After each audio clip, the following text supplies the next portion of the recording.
அத பாத்து போய் நான் அழைச்சிருக்கணும். என்ன பாஸ்வேர்ட் போட்டு பாரு. அவரோட பிறந்த நாளா இல்ல அவனோட பிறந்த நாளா ரெண்டுத்தையுமே போட்டு பாக்கலாம். இப்ப அவளுக்கு போட்டு பாக்கு. நான் எவ்வளவு முட்டாளா இருக்கேன். ஈஸியா கண்டுபிடிக்கிற மாதிரி யாராவது பாடி டீடைலா பாஸ்வேர்டா வச்சிருப்பாங்களா?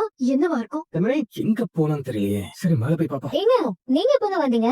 இப்பதான் வந்தேன். 5 நிமிஷம் ஆச்சு. நீங்க போயிருந்த? மளிகை கடைக்கு லிஸ்ட் கொடுத்துட்டு வந்தேங்க. சரிங்க நீங்க மேல போங்க, நான் வந்துடுறேன். இரு. நீ எங்க போற? இட்லிக்கு அரிசியை ஊற போடணுங்க. 5 நிமிஷம் தான். நீங்க போங்க, நான் வந்துடுறேன். அதெல்லாம் ஒண்ணு தேவையில்ல. ஒரு நிமிஷம் இரு. என்னங்க? அதெல்லாம் அப்புறம் பண்ணிக்கலாம். ஏங்க என் கூட வா. என்னங்க ஏதாவது சர்ப்ரைஸா? வெளிய கூட்டிட்டு போறீங்களா? ஏதாவது வித்தியாசமான ரெஸ்டாரண்டா? நீங்க ஆபீஸ்ல இருந்து கிளம்புறப்பவே எனக்கு ஒரு ஃபோன் பண்ணி சொல்லிருந்தா இன்னும் நான் ரெடியா இருப்பேன்ல. நம்ம எங்கேயும் போல கண்மணி. என் கூட கொஞ்சம் வான்னு சொன்னீங்களே. ரூமுக்கு கூப்பிட்டேன். அப்ப நான் தான் ஆர்வ கோளாறுலாம் கொஞ்சம் ஓவரா கற்பனை பண்ணிட்டேனா? நீங்க அடிக்கடி என்ன சர்ப்ரைஸ் பண்ணி இப்பதான் அதுவே எனக்கு நார்மல் ஆயிடுச்சுன்னு நினைக்கிறேன். சாரிங்க. பரவாயில்ல, நீ மேல வா. எங்க அதான் சொன்னனே, நான் சட்டுன்னு இட்லிக்கு ஊற போட்டு வந்துடுறேங்க. சரியா நீங்க போங்க, நான் வந்துடுறேன். கண்மணி அதெல்லாம் ஒண்ணு வேண்டாம். என் கூட வா. எங்க உஷார் தாங்க நீங்க. விட்டா ஓடிட்டு வந்தானே என் கைய பிடிச்சிட்டீங்க. சொல்றேன்ல, வா வா கண்மணி. ஏங்க என்னங்க விஷயம்? எனக்கு ஏதாவது ஸ்பெஷலா வாங்கி வச்சிருக்கீங்களா? ஏதாவது வாங்கிட்டு ஒரு விஷயம் என்னங்க தேடுறீங்க? வாழ்க்கையில எல்லாத்தையும் பழைய பால் புளித்தது புதிய தேன் இனித்ததுங்கிற மாதிரி அப்ரோச் பண்ண கூடாது. என்னங்க ஏதோ சர்ப்ரைஸ் காட்ட போறீங்கன்னு பார்த்தா கூப்பிட்டு வந்து நிக்க வச்சுட்டு நீங்க பாட்டுக்கு ஏதோ யோசிச்சுட்டு இருக்கீங்க. நீ ஒரு விஷயம் கேட்கிற வர நான் வந்துடுறேன். இதுக்கு நான் ஒழுங்கா இட்லிக்கு அரிசி ஊற போட்டே வந்திருப்பேன். வாங்க அன்பு. கையில என்னது? பார்த்தா தெரியல. லேப்டாப். அது ஏன் லேப்டாப்? ஆமா உங்க லேப்டாப் தான். என் ரூமுக்கு வந்து ஏன் பெர்மிஷன் இல்லாம ஏன் லேப்டாப்? ஆமா நான் தான் உங்க லேப்டாப்பை எடுத்துட்டு வந்தேன். உனக்கு வெக்கமா இல்ல? அடுத்தவங்க பொருள் அவங்க அனுமதி இல்லாம எடுக்கிறது தப்பு இல்ல? அப்போ என்ன பத்தி ஏன் பெர்மிஷன் இல்லாம பேசி நாளைய சீரியலை இன்று மாலையே பார்க்க இப்போதே சேனலை சப்ஸ்கிரைப் பண்ணுங்கள். அது வீடியோவா எடுக்கு உங்க லேப்டாப்ல வச்சிருக்கிறது மட்டும் தப்பு இல்லையா? ஆமா அன்பு, நீங்க கண்மணிக்காக எடுத்து வச்ச வீடியோவை நான் பாத்துக்கேன். ஏன் ஃப்ரெண்டோட மனசு வேதனைப்படக்கூடாதுன்னு இத்தனை நாளா நான் மறைச்சு வச்சிருந்த விஷயத்த இப்ப சொல்ல வேண்டிய அவசியம் என்ன? என் பொண்டாட்டி கிட்ட எதை சொல்லணும் எதை சொல்லக்கூடாதுன்னு முடிவு பண்ண வேண்டியதுன்னா நீ கிடையாது. ஆனா நீங்க என்ன பத்தில பேசி வீடியோ எடுத்து வச்சிருக்கீங்க. அதுக்கு நீங்க ஏன் கிட்ட அனுமதி வாங்கியிருக்கணும். அதை விடுங்க. அது என்னைக்கு இருந்தாலும் அவளுக்கு தெரிய வேண்டியதுதான். உங்க மூலமா தெரிஞ்சா அது எனக்கு இன்னும் சந்தோஷம் தான். ஆனா கண்மணிய காதலிக்கிறேன்னு வாய் கூசாம எப்படி எங்க உங்களால போய் சொல்ல முடிஞ்சது? பொய்யா? அதான் உண்மை. கண்மணி கழுத்துல தாலி கட்டின அடுத்த நிமிஷமே நான் உன்னை மறந்துட்டேன். என் மனசுல இருந்து உன்னை தூக்கி எறிந்து அதுக்கப்புறம் கொஞ்சம் கொஞ்சமா கண்மணி என் மனசுக்குள்ள வந்தா. அவ காட்டுற பாசம் அன்பு அதுல காதல விழுந்துட்டேன். இப்ப நான் அவளை உயிர்க்குயிர காதலிக்கவும் ஆரம்பிச்சிட்டேன். நீ இல்ல, அந்த கடவுளே வந்தாலும் நான் அவன் மேல வச்சிருக்கிற காதல மாத்த முடியாது. கண்மணி இல்லாம நான் இல்ல. கண்மணி தான் என் உலகம். எஸ், ஐ லவ் கண்ணு.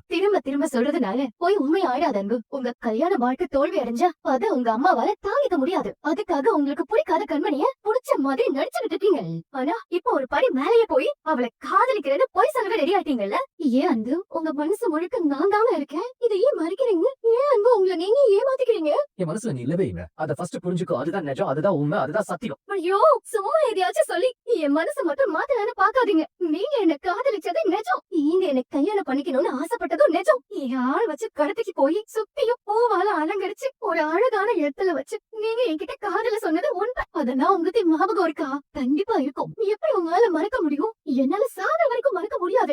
என் முன்னாடி மண்டி போட்டு உட்காந்து என் கைய புடிச்சு என்கிட்ட உங்க காதல சொன்னீங்கல்ல. என் வாழ்க்கையில நடந்த ஒரே ஒரு நல்ல விஷயம் அது மட்டும் தான் அன்பு. உலகத்துல இந்த மாதிரி யாருமே ஒரு பொண்ணுக்கு ப்ரப்போஸ் பண்ணிருக்கவே மாட்டாங்க. அவ்வளவு கியூட்டா அழகா சர்ப்ரைஸா காதல சொன்னது நீங்க மட்டுமா தான் இருக்க முடியும். இந்த மாதிரி எல்லாம் சினிமால மட்டும் தான் நடக்கும்னு நினைச்சிட்டு இருந்தேன். ஆனா நிஜ வாழ்க்கையில எனக்கு நடந்தது அது ஒரு மேஜிக் மாதிரி இருந்துச்சு. அது நீங்க தான் நடத்தி காமிச்சீங்க.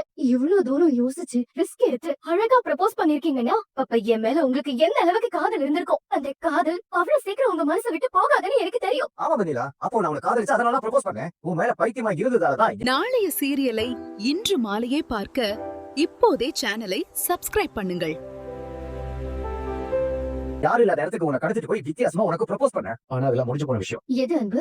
எது முடிஞ்சு போன விஷயம்? நீங்க என் மேல வச்சிருந்த காதல் உண்மைதான். அது எப்படி முடிஞ்சு போகும்? நீங்க என்ன பார்த்த முதல் நாளே என் மேல காதல் வயப்பட்டுட்டீங்க. அதனாலதானே எங்க அம்மா என் பர்த்டே பார்ட்டிக்கு உங்களை கூப்பிட்டப்போ நீங்க அங்க வந்து இவ்வளவு சந்தோஷப்பட்டீங்கன்னு எனக்கு தெரியும் அன்பு. அது மட்டுமா அன்பு, என் ஃப்ரெண்டு கல்யாணத்துக்கு வந்தப்போ கூட நீங்க என்கிட்ட பேசணும்னு துடிச்சீங்க. அந்த கல்யாணத்துல உங்களுக்கு யாருமே தெரியாது. நீங்க பொண்ணு வீடும் இல்ல மாப்பிள்ளை வீடும் இல்ல. ஆனா எனக்காக வந்தீங்கல்ல, என் கூட பேசணும் பழகணும் தானே வந்தீங்க. அது எனக்கு தெரியும் அன்பு. அதே நாள் நீங்க ஹாஸ்பிடல்ல மயக்கம் தெரிஞ்சு இறந்தப்போ என் போன் நம்பர் கேட்டீங்க. நான் தான் பைத்தியக்காரி மாதிரி கண்மணி நம்பர் கேட்கறதா நினைச்சு அவன் நம்பர் உங்ககிட்ட கொடுத்தேன். என் வாழ்க்கையே நான் செஞ்ச மிகப்பெரிய தப்பு அதுதான். நீங்களும் அது ஏன் நம்பர்னு நினைச்சு கண்மணிக்கு மெசேஜ் பண்ணீங்க. அழகான ஆம்பளை, பணக்காரன், ரொம்ப நல்லவன். அவர்கிட்ட இருந்து மெசேஜ் வந்ததும், அதுவும் காதலை எதிர்பார்த்து அனுப்பின அந்த மெசேஜ் பார்த்ததும் கண்மணிக்கு உங்க மேல ஆசை வந்துச்சு. ஆனா நீங்க அவ போனுக்கு அனுப்பின ஒவ்வொரு மெசேஜும் எனக்காக நீங்க அனுப்புனது, என் மேல இருந்த காதலுக்காக நீங்க அனுப்புனது. ஆனா கண்மணி அவளுக்காக அனுப்புனதா நினைச்சு உங்க மேல ஆசைப்பட்டுட்டா. இது பாரு வெண்ணிலா, நீ பழசெல்லாம் நினைச்சிட்டு இருந்தா யாருக்கும் எந்த பிரயோஜனம் இல்ல. பின்னாடி பார்த்து நடந்தா முன்னாடி போக முடியாது. Please just leave it. எது அங்க பழசு? நீங்க போட்டிருக்கிற Dress பழசாகலாம், ஏன் இந்த வீடு பழசாகலாம். ஆனா ஒருத்தர் மேல ஒருத்தர் வச்சிருக்கிற அன்பு, காதல், விருப்பம் அதெல்லாம் எப்படி பழசாகும்? பழசான தூக்கி போடுறதுக்கு காதல் யூஸ் அண்ட் த்ரோ கிடையாது. அன்பு காதல் அழியாதது, யாராலையும் அழிக்க முடியாதது. இந்த உடம்புக்கு தான் அழிவு இருக்கு, முடிவு இருக்கு. ஆத்மாக்கு அதெல்லாம் இல்லன்னு சொல்லுவாங்க. அதே மாதிரிதான் அந்த காதலுக்கும் என்னைக்கும் அழிவே இல்ல. உங்க காதலை நான் நிராகரிச்சதும் நீங்க எவ்வளவு தூரம் வேதனைப்பட்டீங்கன்னு எனக்கு மட்டும்தான் தெரியும். உங்களையே மறக்கிற அளவுக்கு நீங்க குடிக்க ஆரம்பிச்சீங்க. உங்க குடும்பம், உங்க ஆபீஸ், உங்க கடமை, உங்க ஸ்டேட்டஸ் எல்லாத்தையும் மறந்துட்டு குடிக்க அடிமையானீங்க. அதுக்கெல்லாம் காரணம் நீங்க என் மேல வச்சிருந்த காதல். அந்த காதலை நான் ஏத்துக்கலங்கிற விரக்தி, ஏமாற்றம், நான் உங்களுக்கு கிடைக்கலங்கிற ஏமாற்றத்தை உங்களால தாங்கிக்க முடியாம தானே நீங்க குடிச்சீங்க. இது எல்லாத்துக்கும் மேல எனக்கு பதிலா கண்மணிக்கு மெசேஜ் அனுப்புனத உங்களால சகிச்சுக்கவே முடியல. நீங்க அனுப்பின மெசேஜ் எல்லாம் அவளுக்கு நினைச்சுக்கிட்டு அவ மனசுல ஆசையை வளர்த்துக்கிட்டா. என்கிட்டயே வந்து நீங்க அவளை காதலிக்கிறதா சொல்லுவா, ரொம்ப சந்தோஷப்படுவா. அவ சந்தோஷத்தை நான் கெடுக்க விரும்பல. அதனாலதான் நீங்க என்ன காதலிக்கிற உண்மையை அவகிட்ட சொல்லாம மறைச்சேன். இதுதான் என் வாழ்க்கையில நான் செஞ்ச 2வது தப்பு. அன்னைக்கு நான் அவகிட்ட உண்மையை சொல்லி இருக்கணும். நான் அன்னைக்கே சொல்லியிருந்தேன்னா எல்லாமே அன்னைக்கே முடிச்சிருக்கோம். அன்பு உன்னை காதலிக்கல, என்னதான் காதலிக்கிறாருன்னு அன்னைக்கே சொல்லியிருந்தேன்னா இன்னைக்கு அவ இடத்துல நான் இருந்திருப்பேன். அவ கழுத்துல நீங்க தாலி கட்ட வேண்டிய அவசியமே இருந்திருக்காது. என்ன விட்டா பேசிட்டே போயிட்டு இருக்க? உன் உயிரை காப்பாத்தி இங்க தங்க வச்சதுக்கு நீ காட்டுற நன்றி கடன் இதுதானா? ஆமா அன்பு, ஆமா. நீங்க தான் என் உயிரையும் மானத்தையும் காப்பாத்தினீங்க. அதுக்காக காலம் போல நான் உங்களுக்கு நன்றி கடன் பட்டிருக்கேன். ஆனா எனக்கு அப்படி ஒரு மோசமான நிலைமை வர்றதுக்கு நான் மட்டுமா காரணம்? நீங்க காதலிச்சது என்ன? ஆனா கண்மணி அவளை காதலிக்கிறதா நம்ப ஆரம்பிச்சிட்டா. அவகிட்ட என்னால உண்மையை சொல்ல முடியல. அவ மனசு கஷ்டப்படக்கூடாது, அவ ஏமாந்து போக கூடாதுன்னு நான் நினைச்சேன். எங்க உங்க கல்யாணத்துக்கு நான் வந்தா என்ன பார்த்தா உங்க மனசு சஞ்சலப்படும், கண்மணி கழுத்துல தாலி கட்டாம போயிடுவீங்களோடதான் நான் பயந்தேன். அதுக்காக தான் அந்த தினேஷ் கூட நான் ஊரை விட்டே போனேன். அப்படி நான் போனதுதான் நான் செஞ்ச 3வது பெரிய தப்பு. நாளைய சீரியலை இன்று மாலையே பார்க்க இப்போதே சேனலை சப்ஸ்கிரைப் பண்ணுங்கள். அதனாலதான் நடக்க கூடாதது எல்லாமே நடந்தது. கண்மணி நல்லா இருக்கணும்னு நினைச்சு ஏன் சந்தோஷத்தை உங்க கூட வாழ வேண்டிய ஏன் வாழ்க்கையே நான் இப்படி இறந்துட்டு நிக்கிறேன். அவ்வளவு ஏன் எங்க அம்மாவும் உங்க பாட்டியும் உங்களுக்கும் எனக்கும் கல்யாணம் பண்ணி வைக்கணும்னு தானே பேசி முடிவே பண்ணிருந்தாங்க. ஆனா அவங்க ஆசை கை கூடி வரல. அந்த ஏமாற்றத்தாலதான் எங்க அம்மா இப்ப வரைக்கும் என்னை விட்டு விலகி இருக்காங்க. அன்பு, நம்ம காதலுக்காக நான் நிறைய இழந்திருக்கேன். அது ஏன் உங்களுக்கு புரிய மாட்டேங்குது? எனக்கு கல்யாணம் ஆயிடுச்சு வெண்ணிலா, நான் இன்னொருத்தையோட புருஷன். நல்லா நடிக்கிறீங்க அன்பு.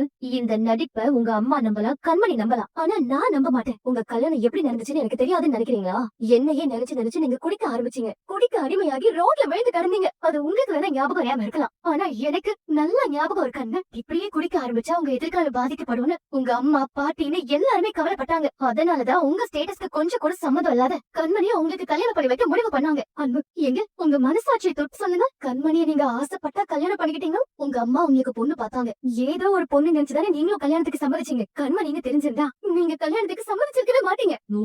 கண்மணின்னு தெரிஞ்சிருந்தா நீங்க கல்யாணத்துக்கு சம்மதிச்சிருக்கவே மாட்டீங்க. ஏன்னா நீங்க எனக்காக அனுப்பின காதல் மெசேஜஸ் எல்லாத்துக்குமே ரிப்ளை பண்ணிட்டு இருந்தது அவ. உங்களுக்கு பார்த்த பொண்ணு அவன்னு தெரிஞ்சிருந்தா நீங்க அவ கழுத்துல தாலி கட்டிருக்கவே மாட்டீங்க.